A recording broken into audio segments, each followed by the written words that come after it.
You're recording. Cool. So, I'm here to talk to you today about something that has been challenging me as a business owner.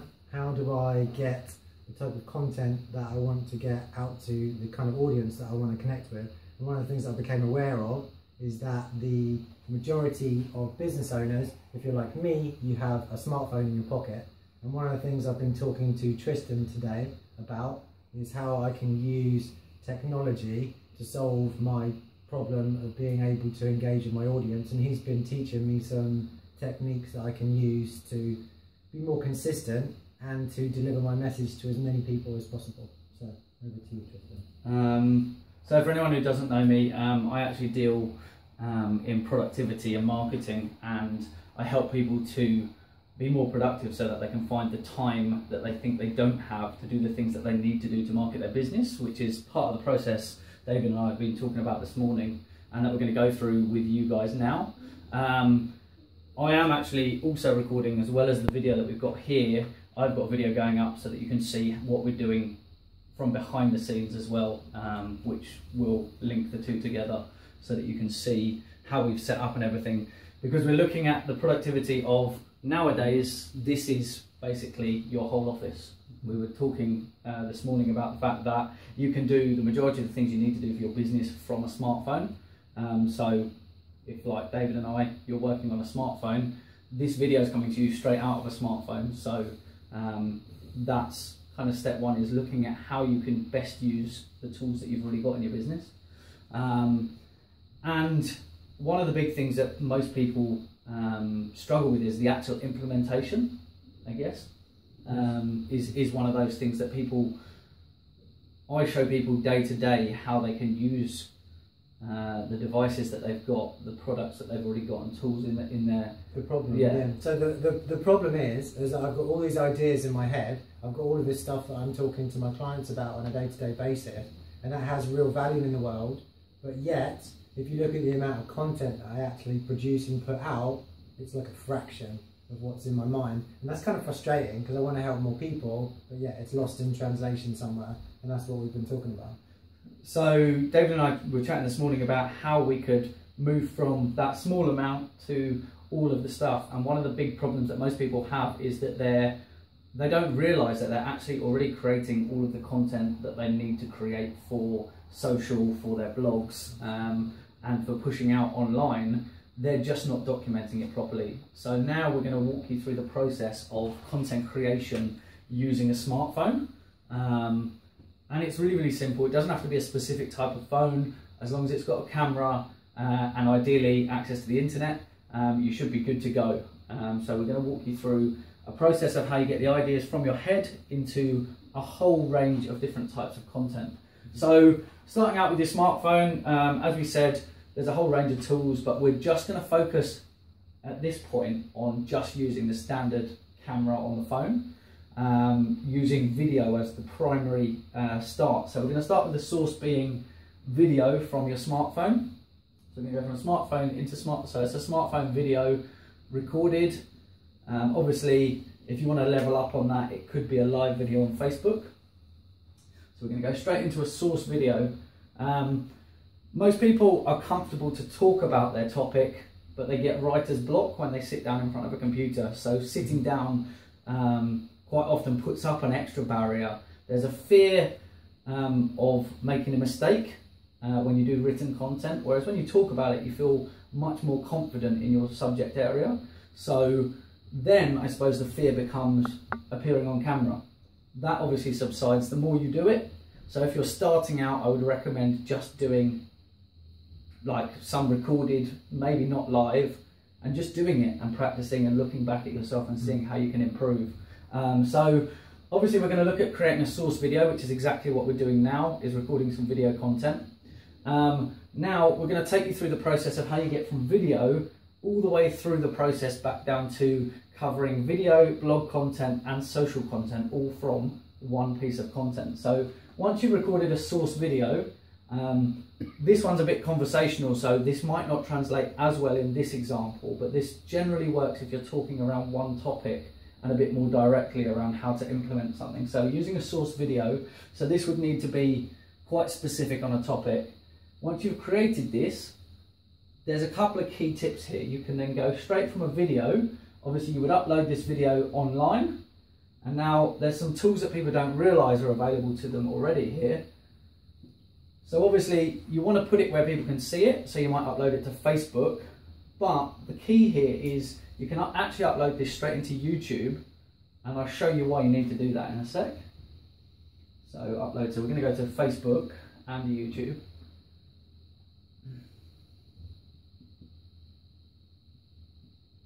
And actually, if we just put Facebook in brackets, because I'll show you why, we're going to come back around to Facebook as a later section, and there's a reason for doing that. So we've created the video, so the source video here, and we've uploaded it to YouTube. Now, one of the things that a lot of people don't realise is in the back end of YouTube, because it's powered by Google, YouTube is actually the second biggest search engine in the world. If you ever do a search on Google, you're pretty much guaranteed to get a video as a result. So actually a lot of people do searches how-to videos and things like that on YouTube. So because it's powered by Google, Google needs to know what the content is of the video. So when you put a video up, Google actually transcribes your video on the back end of YouTube so that it knows what the spoken word is inside of that video. So from YouTube, if you just want to write down here that we're going down from YouTube into a transcription. So that does, it's not 100% accurate, but it's probably about 80% accurate. So YouTube is doing 80% of the work for you here in a transcription. So obviously from the transcription, let's look at a 2 to 3 minute video. The speed at which you speak is going to be 4 or 5 times as quickly as you would you probably type. Most people's typing speed and speaking speed is about 4 times as fast. So this transcription is 80% done normally by the time you pull it back down from there. So you log into the back end of YouTube, you can download that file or edit it in the back end of YouTube. When you download this, there's 2 reasons for this. One is you're going to use it as a written piece of content online as a blog. And so do you want to pull that down as a blog? So you're getting a transcription which is written out from what you've spoken about on video. So you're getting your written content. There's a second reason for this. So this is where we're going to go. So if you want to just draw out to here, it's what's called an SRT file. So if you've ever watched videos online that have subtitles, basically they're created from an SRT file. YouTube actually creates this for you. You can correct it in the back end of YouTube to make sure that all the words are right, and it's even timed to appear with what you're saying on screen. So if you've ever watched YouTube with subtitles, that's how it works. So editing in the back of YouTube and then pulling down the transcription, you have to take out the timings to obviously turn it into written content. But the reason you want this SRT file after you've edited it is because this SRT file, if you just draw a line from here to here, when you upload the video to Facebook, you can put the SRT file into Facebook and it gives you the subtitles. Right, okay. So you get captions over your Facebook video as well. Right. So from one video and uploading onto YouTube, a small tweak, and suddenly you've got a video that's on YouTube, a written blog, and a Facebook video, which you've got both of the videos will have the correct subtitles on as well. Now the key to this is this written blog content is probably around about 300 to 400 words, which is an ideal length for a blog post from a 2, 3, 4 minute video because of the speed at which we speak. Now here's where you get really, really clever in creating a lot of content very quickly. My estimate is if you put in between 8 to 20 minutes of time per month, you can probably do all of your social content. That's time in front of camera, and then there's maybe a couple of hours of time to create the other content. So let's say 10 minutes of time in front of camera for this example. So we're looking at 4 2.5 minute videos roughly for this example.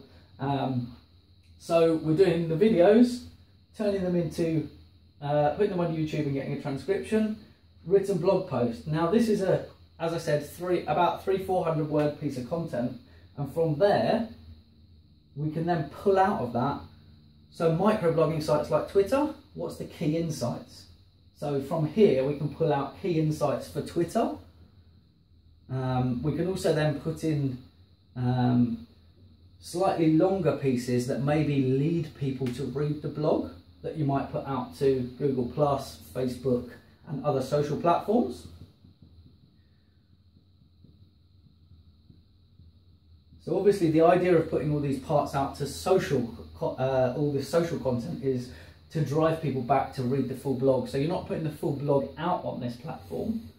This blog, because you want to share your knowledge online, you can actually rewrite this slightly and put it out. So this is your own blog.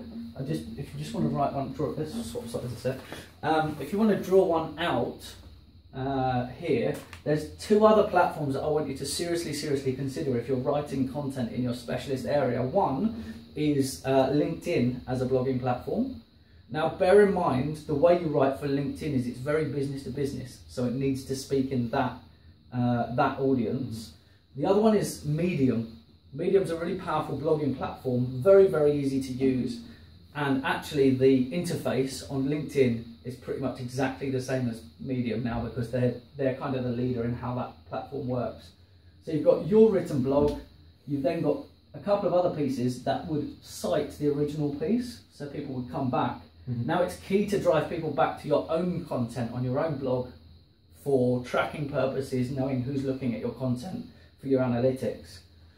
So you've created one video up here that's turned into your transcription, which became your written blog, which you then rewrite in different context for other platforms and pull down insights for other platforms. Now from these insights, the key way to make this really productive is actually using scheduling tools. So my preferred scheduling tool is actually Buffer. So you can actually manage posting out to all of these platforms, and this is the productivity tip here, is most people when they're posting out to social platforms actually go and post day to day, and it's about being efficient with your time. You need to be on the platforms every day to engage with people, but posting outwardly, you can schedule that. So using a product like Buffer, some people like Hootsuite, there's a whole range of tools there. But basically you dedicate some time to putting all of these key insights to post at the most important times for your audience to see on all the different platforms. One other thing that you can do from these key insights, because they're those punchy one-liners, as an example from this video, it might be create a month of content in just 10 minutes. Might be a key insight from this video. Now, on some platforms, the visual content is way more important. Let's look at Instagram, for example. That key insight could become a graphic. Whether you use Photoshop or whether you use something like Adobe Spark, which is a free product, you can create graphics that you can then schedule. So again, from Instagram, you can put them through Buffer or Hootsuite to push out onto that social. So now what you've done is you've created your whole social profile for the month with 4 videos. So 4 videos becomes 4 blogs on your own site and potentially 4 pieces on 2 other platforms. So we're looking at 4 videos, so 4 pieces of content, 8 when you get to the blogs here, plus another 8 over here, 16 pieces of content in video and long form. And then across Twitter, from a 300-word blog, you're probably going to get 8 to 10 one-line insights. So off 4, you're getting another 40 pieces of content for each social platform. So as you can see, you schedule that across 30 days, it's done. There's no excuse. So the only reason that people don't do this is A, they haven't realised they can do it, or B, there's a mental block in getting in front of the camera. Even if you never publish this video, I'm going to challenge you today, go and record a video, put it on YouTube. Even if it's a private video on YouTube, YouTube will still transcribe it for you. So there's no excuse for not doing from the written content down here in that amount of time. There's no excuse. So what I've realised from going through this process is that yeah, there's no excuse. And it's only my fear basically that's getting in the way of me dropping ideas in at the top here, because I'm doing it every day and I've got so much to offer. So yeah. Fantastic. So yeah, today key insight is get your smartphone out, understand what it is that is available to you within the device that you've already got, and then how to implement it. If you've got any questions, you can feel free to reach out to David or myself. But create a video today, get it on YouTube, create a blog post, and when you've done it, please send me a link. I'd love to have a look, and then I can give you some feedback on potential ways that you can improve on that as well. And I'm sure David would be more than happy to do that as well. Indeed, perfect. So, Brilliant. Thanks very much, Tristan. No worries.